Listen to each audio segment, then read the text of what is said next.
बात उस समय की है कि मेरे दो दोस्त थे और हम लोग जब पढ़ाई किया करते थे तो एक दोस्त जो पढ़ने में बहुत अच्छा था और दूसरा जो पढ़ाई में इतना अच्छा नहीं था। अब हम लोग अक्सर यही सोचते थे कि जब प्लेसमेंट होंगे एमबी के बाद में तो जो दोस्त जो पढ़ाई में बहुत अच्छा है उसका प्लेसमेंट काफी अच्छी जगह पे होगा। बात ग्रेड तक चल रही थी कि ग्रेड बहुत अच्छी जा रही है इसकी और ये बहुत अच्छी जगह पर प्लेस हो जाएगा। वहीं पे जो दूसरा था थोड़ा एवरेज था, आराम से घूमता था। हमें लगता था कि इसका प्लेसमेंट कहीं ठीक ठाक जगह पे हो जाएगा, इतना बेहतर नहीं हो पाएगा। इंटरव्यू राउंड हुआ। पहले उन लोगों के सर्टिफिकेट देखे गए और जब इंटरव्यू के बाद में रिजल्ट आए तो पता लगा कि जो बड़ी कंपनी थी उसमें से जो 5 इंटरव्यू हुए थे, 3 के अंदर जो दूसरा दोस्त है जो पढ़ाई में अच्छा नहीं था उसका सिलेक्शन हो गया। और वहीं पे जो हमारा टैलेंटेड बंदा था उसके इंटरव्यू के अंदर प्रॉपर परफॉर्मेंस नहीं रही उसकी और इतना बेहतर परफॉर्म नहीं कर पाया, एक एवरेज कंपनी के अंदर लगा। चीजें बराबर बदली और 5 साल बाद हमने देखा कि जो बंदा सेकंड लेवल पे था, जो ज्यादा पढ़ाई नहीं कर रहा था, इतना सीरियस नहीं था, लेकिन वो डिसीजन बहुत आराम से ले लेता था। तो वो एक अच्छी पोजीशन पे वर्कआउट कर रहा था, एक मैनेजर बन गया था। वहीं पे जो टैलेंटेड बंदा था वो भी ग्रो कर रहा था पर इतना ग्रो नहीं कर पा रहा था, टीम के अंदर का कंट्रोल था वो इतना बेहतर नहीं था। मेजर जब उन चीजों को हमने समझा और कुछ लोगों से और एक्सपर्ट से बात करी तो समझ में आया कि जो दूसरा बंदा था, माना कि पढ़ाई में अच्छा नहीं था लेकिन वो इमोशनली चीजों को बहुत अच्छी तरह से लेता था। वो उनसे डिप्रेस नहीं होता था, इमोशनली स्ट्रांग था। कुछ डिसीजन या किसी की कही हुई बातें, क्योंकि उसको आदत ही हो चुकी थी एक तरीके से लोगों की उन बातों को सुनने की, तो वो इतना इम्पैक्ट नहीं पड़ता था। और दूसरा था उसने हमेशा तारीफें सुनी। जब कोई उसकी थोड़ी बुराई करता तो उसे बुरा लगता, वो इतना नहीं कर पाता, समझ नहीं पाता। और यही रीजन था कि बेटर कनेक्शन नहीं बन पाए और वो दिक्कतें आई। अब यहाँ पे जो बात हम कर रहे हैं इमोशन की, तो क्या इमोशन स्ट्रांग होना इतना ज्यादा जरूरी है? इसको समझते हैं लेकिन उससे पहले कुछ सवाल हैं आपके लिए। आप उनको समझिए और उससे आपको समझ में आएगा कि आप क्या इमोशनली इंटेलिजेंट हैं या और बेहतर बनना चाहते हैं। ये कोशिश कीजिए। सीखते हुए अगर करेंगे तो और बेहतर चीजों तक हम पहुंच सकते हैं। और आज का सेशन है भी इन्हीं बातों पे कि कुछ ऐसी आपको 4 से 5 टिप्स दिए जाएं कि आप 2025 ईयर 2025 के अंदर एक बेहतर इंसान बन सके, अपनी ग्रोथ को और आगे तक लेके जा पाए। क्योंकि आज के टाइम पर डिग्री काम करती हैं लेकिन इमोशनल इंटेलिजेंस उसमें एक बहुत बड़ा रोल अदा करता है। अगर आप लीडरशिप या हायर पोजीशन पे जाना चाहते हैं, आप अपनी टीम को मैनेज करना चाहते हैं, अच्छे क्लाइंट के साथ कनेक्ट होना चाहते हैं, तो सवालों को बहुत ध्यान से सुनिएगा। इनको हम देखते हुए चलते हैं। पहला सवाल कि आप परेशान हो जाते हैं जब कोई आपके ओपिनियन से एग्री नहीं करता, वो कहता है कि नहीं तो तुम कह रहे हो गलत है। आप इसमें खुद को पॉइंट भी दे सकते हैं। तो मान लीजिए आपको लगता है कि हाँ, ऐसा होता है कि कोई मेरे अगर ओपिनियन है, मेरे जो विचार हैं उनसे अच्छा नहीं हो पा रहा है और वहां पे मुझे लगता है, तो आप खुद को 1 नंबर कीजिएगा। और मैं आपको बताऊंगा क्वेश्चन के बाद में कि आपका स्कोर कितना है और आप क्या और बेहतर कर सकते हैं उसको या नहीं, और आप खुद समझ पाएंगे उन क्वेश्चन को सुनने के बाद। तो पहला क्वेश्चन जो मैंने आपसे पूछा कि आपके ओपिनियन से अगर कोई बंदा एग्री नहीं करता तो क्या आपको बुरा लगता है बहुत ज्यादा? दूसरा सवाल, क्या आपको कई बार ऐसा लगता है कि जो दूसरे लोग हैं वो आपसे बेहतर परफॉर्म कर रहे हैं? आपका जो कंपैरिजन का माइंडसेट है वो बहुत ज्यादा हो जाता है और जैसे ही आप देखते हैं कि वो अच्छा कर रहा है तो आपकी परफॉर्मेंस वहां पे इम्पैक्ट होना स्टार्ट हो जाती है, मतलब वो बिगड़ना चालू हो जाती है। आप सोचते रहते हैं कि इसने बेहतर कैसे कर लिया और आप अपनी परफॉर्मेंस को वहां भूल जाते हैं। इसमें भी अगर ऐसा होता है तो आप खुद को 1 नंबर दीजिएगा। तीसरा सवाल यहाँ पे जो आता है कि क्या आपके कोवर्कर्स या आपका जो खास दोस्त है उसने आपके बारे में कुछ बुरा बोला, पहली वाली बात थी उसमें था कि आपकी बात से एग्री नहीं करा, लेकिन जो तीसरा पॉइंट है उसके अंदर है कि वो आपकी बात से एग्री तो कर रहा है लेकिन आपके बारे में उसने कुछ बुरा बोला, यार तू तो बहुत ज्यादा बात करता है, या वो बोले यार तेरा ड्रेसिंग सेंस तो बहुत खराब है, अरे ये तूने कैसे कर दिया। तो आपके बारे में उसने कुछ बोला, आप उस पर बहुत ट्रस्ट करते हो और आपको बहुत बुरा लगा। अगर ऐसा है तो फिर उसको एक नंबर कीजिएगा। एक है कि आपके दोस्त ने कभी आपको विश्वासघात किया या आपको धोखा दे दिया, कोई जानकार था जिस पर आपको बहुत भरोसा था। तो कितना समय होता है, हो सकता है ये प्यार में हो सकता है आपके बिजनेस में हो सकता है कि आप डेली लाइफ में कहीं जा रहे हो, आपने किसी से भरोसा करके कोई सर्विस ली और उसने फिर दगा दे दी। नॉर्मल है और ज्यादा लोग नहीं करते, 5% या 2% लोग ही करते हैं, लेकिन क्या आप उससे उबर पाते हैं 2 से 3 दिन में, 4 से 5 दिन में? बड़ा है तो थोड़ा अधिक लिया, लेकिन ऐसा तो नहीं है कि आप बोझ लेके आग तक ऊपर चल रहे हैं अपने दिमाग में, और जब भी उस आदमी की बात आती है तो आप परेशान हो जाते हैं बुरी तरीके से। तो यहाँ पे भी अगर ऐसा होता है कि आप नाम सुनते ही उस आदमी का आप पे थोड़ा सा तिलमिला जाते हैं, बौखला जाते हैं, तो खुद को नंबर दीजिएगा। और लास्ट सवाल जो बहुत इंपॉर्टेंट है कि लोगों को जब आपका काम पसंद नहीं आता, लोगों को आपका काम पसंद नहीं आता तो आप बुरा मानते हैं? अगर हाँ तो एक नंबर दीजिएगा। अब आप देखिएगा ये 5 सवाल है, मैं एक बार दोबारा रिपीट कर रहा हूँ। पहला कि कोई आपसे सहमत नहीं हुआ तो। दूसरा सवाल कि आपके कोवर्कर या आपके दोस्त ने आपको कुछ बुरा बोला हो। तीसरा, कुछ लोग आपसे ज्यादा भाग्यशाली हैं, आप उनसे कंपैरिजन करते हैं, आपको लगता है यार मैं इतना लकी क्यों नहीं हूँ। तीस चौथा सवाल कि आपके किसी दोस्त ने या जानकार ने आपको धोखा दिया है तो आप बहुत लंबे समय तक क्या उसमें ही अटके रहते हैं। और पांचवा कि क्या लोगों को आपका काम पसंद नहीं आता तो आपको बुरा लगता है, आप लंबे समय तक उसके बारे में सोचते हैं। अब यहाँ देखिएगा, अगर आपके जो नंबर है 5 में से 3 या 4 नंबर हैं तो आपको थोड़ा संभलना होगा।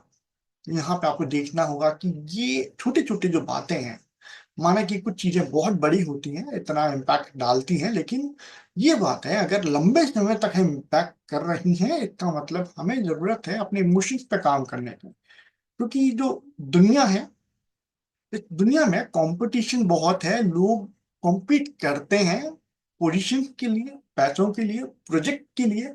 आपका खास पर्सन होगा, खास दोस्त होगा, वो भी चाहता है कि वो तरक्की करे, कुछ ऐसी चीजें अचीव करे जिससे जो आपके पास नहीं है। नेचुरल है, सोशल लाइफ है, उसमें होता है इस तरीके से। तो इस तरह की जो चीजें हो रही हैं, क्या आपको इम्पैक्ट डाल रही हैं? अगर डाल रही हैं तो आपको इमोशन पे काम करने की जरूरत है। अ, मैं आपको बता दूं, मेरे साथ भी बहुत चैलेंजेस रहते थे जब मैं जयपुर में था। बहुत छोटे छोटे चीजों पे कई बार प्रॉब्लम हो जाती थी।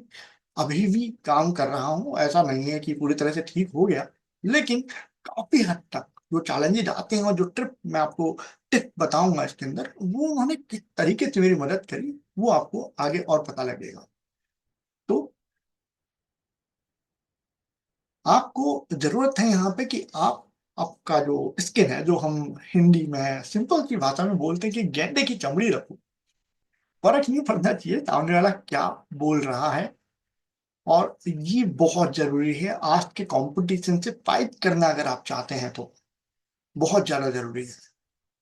क्योंकि देखिए, एलन मस्क को हम सब जानते हैं, उन्होंने जब स्पेस एक्स बनाया, आपने अगर सुनीता विलियम्स की अभी कहानी सुनी हो, नासा सक्सेसफुल नहीं था उनको वापस लाने में। जो प्लेन्स बनाए गए थे उन्होंने स्पेस एक्स की मदद ली, लेकिन एक समय था जब एलन मस्क ने अपना सब कुछ लगा दिया था, वो स्पेस क्राफ्ट के बारे में ज्यादा नहीं जानते थे, उन्होंने खुद पढ़ा, उसको बनाया। और नील आर्मस्ट्रॉन्ग उनके एक आइडल थे, उनको वो मानते थे कि हाँ मेरे को इनकी तरह करना है। पर जब 2 बार 3 बार ऐसा हो गया कि जो रॉकेट एलन मस्क ने बनाया स्पेस एक्स में, वो सक्सेसफुल लॉन्च में नहीं जा पाए, तब नील आर्मस्ट्रॉन्ग ने इनडायरेक्टली कहा था कि प्राइवेट कंपनीज को ट्राई नहीं करना चाहिए, ये आएंगी तो ये गवर्नमेंट को अंदर जो प्रोजेक्ट चल रहा है, नासा का जो प्रोजेक्ट है वो गवर्नमेंट का है, उसको हिला देंगी। तो सही नहीं है और ये सक्सेसफुल नहीं होने चाहिए। और एलन मस्क के इंटरव्यूज भी हैं, आप जाके देख सकते हैं, जहां पे उनसे पूछा गया और उनकी आंखों में लिटरली आंसू थे कि मेरे जो आइडल हैं उन्होंने मेरे लिए कहा।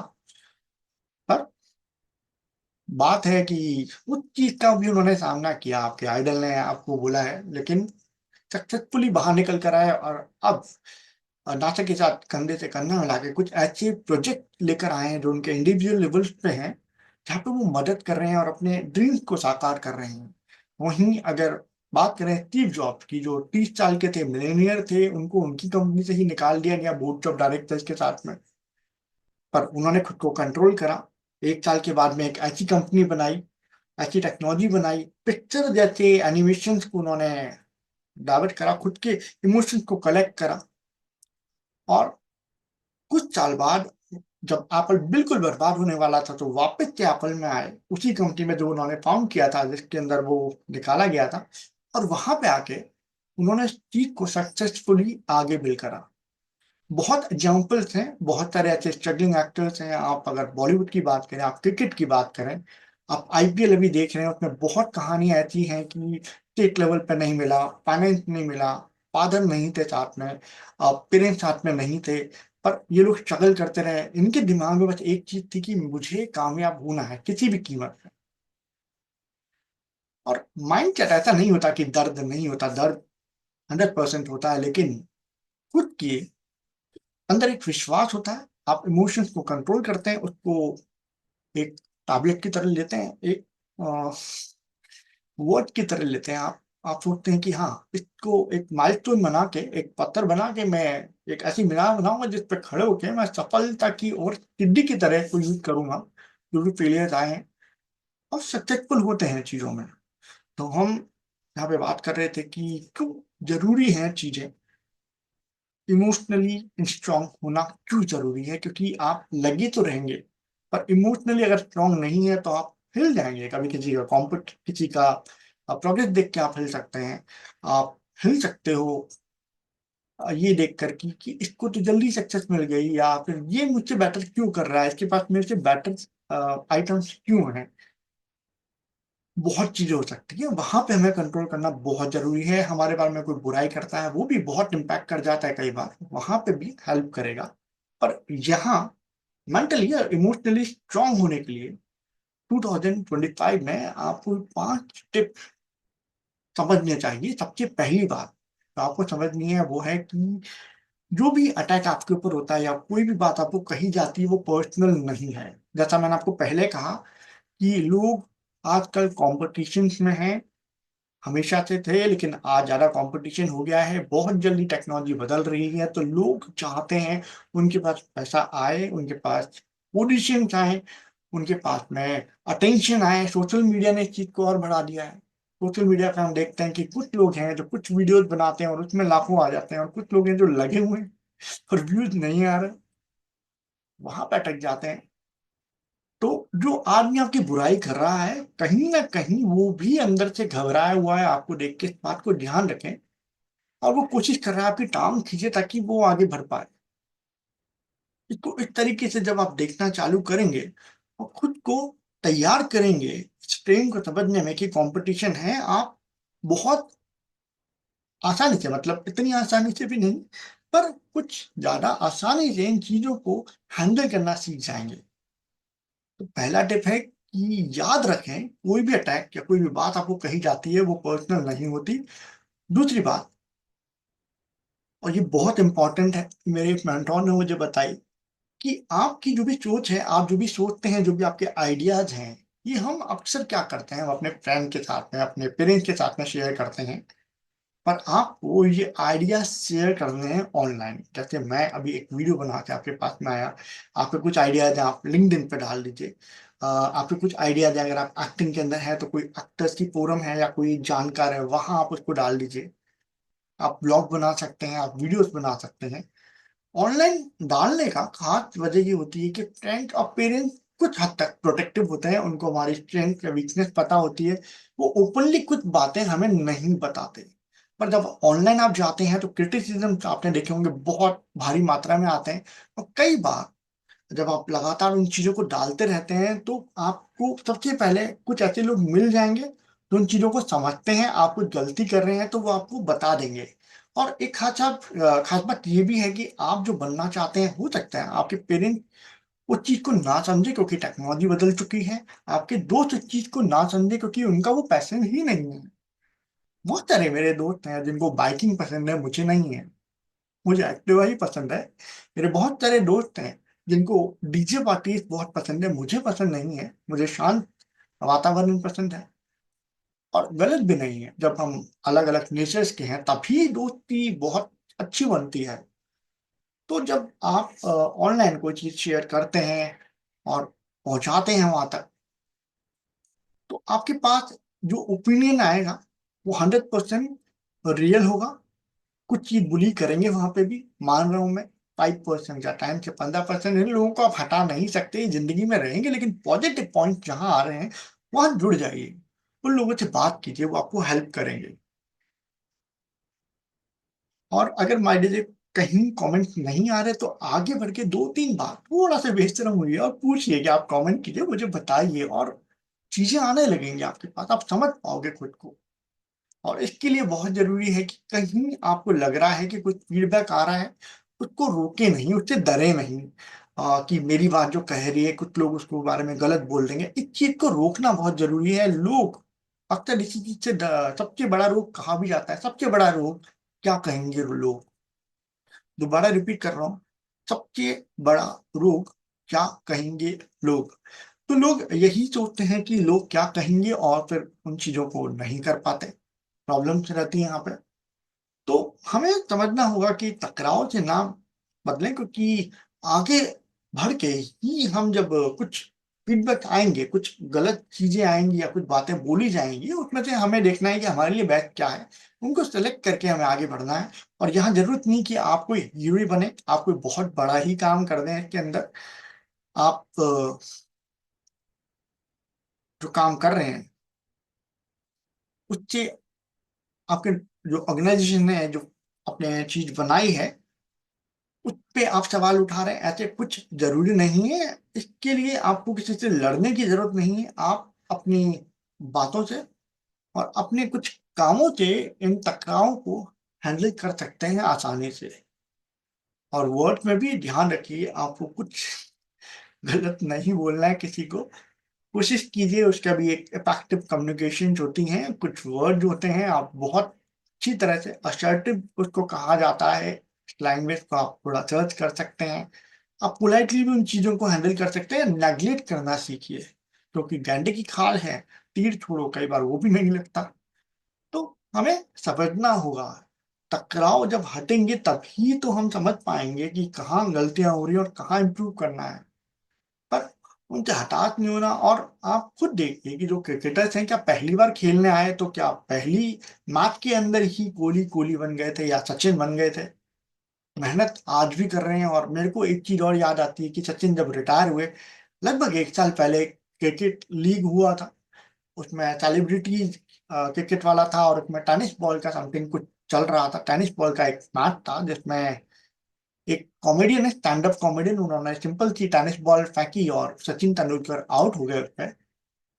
तब तक उन्होंने कई बार जो क्रिकेटिंग थी, प्रैक्टिस थी, उतना बेहतर नहीं था। वो शॉट भी बहुत ऐसे लगा कि मानो क्या कहीं कुछ लगा है, लेकिन सचिन तेंदुलकर, क्यों सचिन तेंदुलकर हैं, क्यों गॉड हैं क्रिकेट के, इसकी खास बात रही उन्होंने उस चीज़ को बहुत सीरियसली लिया। पहले भी वो बहुत बार ले चुके हैं। उन्होंने वर्क किया अपनी क्रिकेटिंग पे दोबारा से, लीड करा। इंडिया मास्टर्स एक सीरीज़ हुई थी पूरे वर्ल्ड की, जो रिटायर्ड और जो एजेड क्रिकेटर थे उनकी एक लीग होती है। इंडिया मास्टर्स को उन्होंने लीड करा एज़ एन कैप्टन, बहुत अच्छा खेले वहाँ पे और जीत के लाए वापस। तो अगर कहीं फीडबैक्स आए हैं, उनको जो फीडबैक मिला कि हाँ, इस बॉल पे आप आउट हो गए या कुछ गलतियाँ आई, तो वो रुके नहीं। खुद के ऊपर थोड़ा-सा चिंतन करा, एनालिसिस करा, देखा कि मैं कहाँ और बेहतर कर सकता हूँ और जीत के लाया, प्रूव करा खुद को दोबारा से। तो ये रखना बहुत ज़रूरी है। और अब जो मैं आपको 4th पॉइंट बता रहा हूँ, इसको बहुत ध्यान से सुनिएगा। आप लकी हैं।